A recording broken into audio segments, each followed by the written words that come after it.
नमस्कार, आप देख रहे हैं द न्यूज बिहार और बिहार से आ रही हैं कई बड़ी और महत्वपूर्ण खबरें। लेकिन उससे पहले आप अगर इस चैनल पर नए हो तो चैनल को सब्सक्राइब करें और कमेंट में बताएं कि आप इस वीडियो को कहां से देख रहे हैं। तो चलिए नजर डालते हैं राज्य की दिन भर की मुख्य हलचलों पर। बिहार में मानसून की सक्रियता बढ़ी। मौसम विभाग ने आज 30 जून से 6 जुलाई तक पूरे राज्य में झमाझम बारिश का पूर्वानुमान जारी किया है। इससे अधिकतम तापमान में 3 से 5 डिग्री सेल्सियस की गिरावट आएगी। इन जिलों में भारी बारिश का अलर्ट। भागलपुर, कटिहार और पूर्णिया में आज भारी बारिश को लेकर विशेष चेतावनी जारी की गई है। उत्तर और दक्षिण बिहार में आंधी पानी।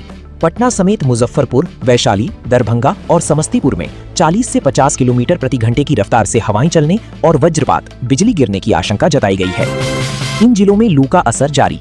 राज्य के दक्षिण पश्चिमी हिस्सों जैसे कैमूर, बक्सर, गया और औरंगाबाद में अब भी गर्मी का असर है, जहां तापमान 38 से 40 डिग्री के बीच बना हुआ है। शेखपुरा में सबसे ज्यादा तपिश। पिछले 24 घंटों में शेखपुरा का तापमान सामान्य से 7.1 डिग्री अधिक दर्ज किया गया, जिससे वहां भीषण हीट वेव की स्थिति रही। बिहार ग्राम सभा बैठकों का आयोजन। आज राज्य भर में विशेष ग्राम सभा बैठकों का आयोजन हो रहा है। मुख्यमंत्री सम्राट चौधरी, कई मंत्री और बड़े अधिकारी स्वयं गांवों में जाकर इसमें हिस्सा ले रहे हैं। सरकारी योजनाओं की जमीनी समीक्षा।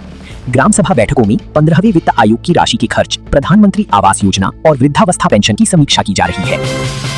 दिव्यांगों और स्वतंत्रता सेनानियों को मुफ्त बस सेवा। बिहार राज्य पथ परिवहन निगम की बसों में दिव्यांगों, जेपी सेनानियों और स्वतंत्रता सेनानियों को मुफ्त यात्रा का लाभ देने की प्रक्रिया तेज कर दी गई है। भोजपुर कथित फर्जी एनकाउंटर मामले में जांच तेज। बिलाउती गांव में हुए मामले को लेकर जस्टिस विनोद कुमार सिन्हा ने पीड़ित परिवार से मुलाकात की और घटनास्थल का मुआयना किया।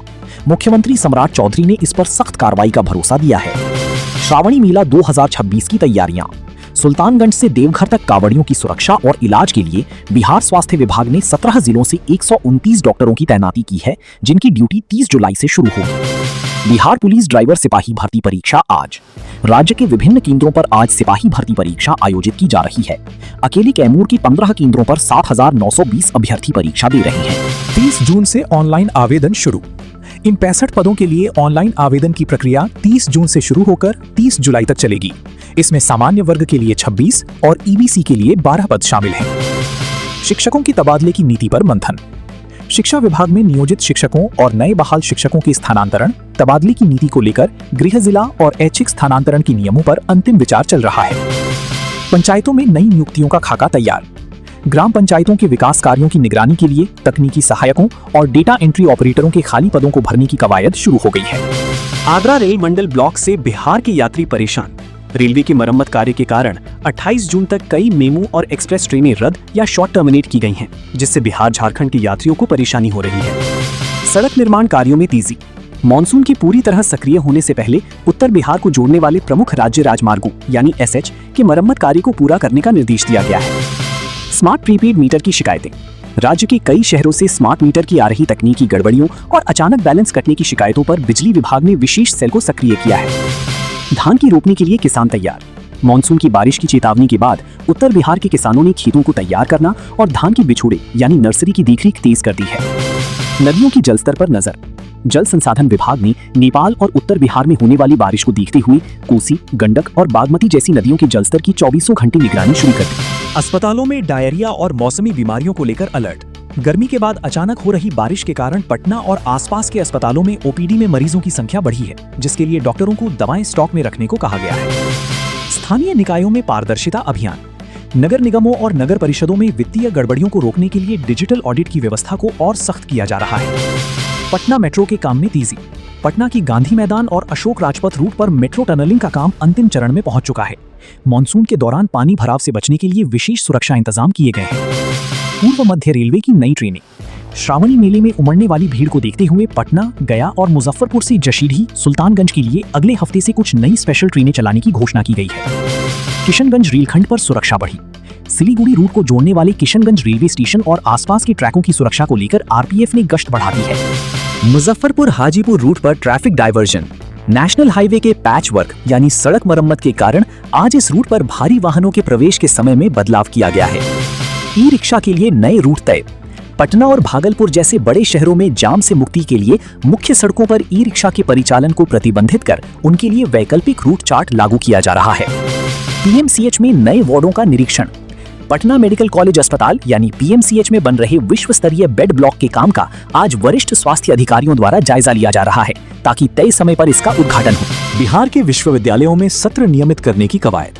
राजभवन और शिक्षा विभाग के संयुक्त प्रयासों के बाद लंबित स्नातक यूजी परीक्षाओं के परिणाम अगले महीने के पहले सप्ताह तक जारी करने के निर्देश दिए गए हैं। ग्रामीण क्षेत्रों में टेलीमेडिसिन सेवा का विस्तार। प्राथमिक स्वास्थ्य केंद्रों पीएचसी में अब मरीजों को सीधे पटना के विशेषज्ञ डॉक्टरों से परामर्श दिलाने के लिए डिजिटल इंफ्रास्ट्रक्चर को मजबूत किया जा रहा है। गंगा नदी पर बन रहे पुलों की सुरक्षा जांच। सुल्तानगंज अगवानी घाट और पटना हाजीपुर के बीच बन रहे नए पुलों के पिलर्स की मानसून के बढ़ते जलस्तर के बीच तकनीकी टीम द्वारा सुरक्षा ऑडिट की जा रही है। हर घर नल का जल योजना की मरम्मत। लोक स्वास्थ्य अभियंत्रण विभाग पीएचईडी को निर्देश दिया गया है कि जिन गांवों में पाइपलाइन फटने से पानी की बर्बादी हो रही है उन्हें 48 घंटे के भीतर ठीक किया जाए। पूर्णिया हवाई अड्डे के काम की समीक्षा। पूर्णिया में नागरिक विमानन सिविल एविएशन शुरू करने के लिए चल रहे भूमि अधिग्रहण और बाउंड्री वॉल के काम की प्रगति की रिपोर्ट आज जिला प्रशासन द्वारा सरकार को। सौर ऊर्जा को बढ़ावा। बिहार के सरकारी भवनों की छतों पर रूफटॉप सोलर पैनल लगाने के दूसरे चरण की शुरुआत आज से की जा रही है, जिससे बिजली बिलों में 30% तक की कमी आएगी। नगर निकायों में सफाई कर्मियों की हड़ताल की चेतावनी। कुछ जिलों में वेतन विसंगतियों को लेकर नगर निगम के सफाई कर्मियों ने सांकेतिक प्रदर्शन की तैयारी की है, जिसे सुलझाने के लिए स्थानीय प्रशासन बातचीत कर रहा है। शराबबंदी कानून के तहत बड़ी कार्रवाई। वैशाली और गोपालगंज के सीमावर्ती इलाकों में पुलिस ने आज तड़के छापेमारी कर भारी मात्रा में विदेशी शराब जब्त की और 3 तस्करों को गिरफ्तार किया। साइबर अपराधियों पर शिकंजा। देवघर झारखंड से सटे बिहार के जमुई और बांका जिलों में सक्रिय साइबर ठगों के खिलाफ विशेष पुलिस टीम एसटीएफ ने साझा ऑपरेशन शुरू किया है। जमीनी विवादों के निपटारे के लिए विशेष कैंप। थानों में आज शनिवार जनता दरबार, जो कल हुआ था, की समीक्षा रिपोर्ट के आधार पर लंबित भूमि विवादों को सुलझाने के लिए नए अंचल अधिकारियों की टीम बनाई गई है। पटना में वाहन चेकिंग अभियान तेज। यातायात नियमों के उल्लंघन और बिना हेलमेट सीट बेल्ट के गाड़ी चलाने वालों के खिलाफ आज सुबह से ही पटना के प्रमुख चौराहों पर सघन चेकिंग चलाई जा रही है। कैदियों के कौशल विकास कार्यक्रम की शुरुआत। बिहार की केंद्रीय जेलों जैसे बेऊर और बक्सर जेल में बंद कैदियों को आत्मनिर्भर बनाने के लिए नए तकनीकी कोर्सेज की शुरुआत की जा रही है। जैविक खेती के लिए अनुदान। राज्य सरकार ने गंगा किनारे के 13 जिलों में जैविक कॉरिडोर, ऑर्गेनिक कॉरिडोर के तहत खेती करने वाले किसानों के खातों में डीबीटी के माध्यम से सब्सिडी भेजने की प्रक्रिया शुरू कर दी है। सब्जी उत्पादक किसानों को राहत। हाजीपुर और नालंदा के कीला व सब्जी उत्पादक किसानों के लिए कोल्ड स्टोरेज चेन नेटवर्क को और मजबूत बनाने के लिए नए प्रस्तावों को मंजूरी दी गई है। स्थानीय बाजारों में खाद्यान्न की कीमतें स्थिर। मॉनसून के आगमन के बीच जमाखोरी रोकने के लिए खाद्य एवं उपभोक्ता संरक्षण विभाग की टीमों ने आज कई जिलों के थोक बाजारों का औचक निरीक्षण किया। बिहार के हस्तशिल्प को वैश्विक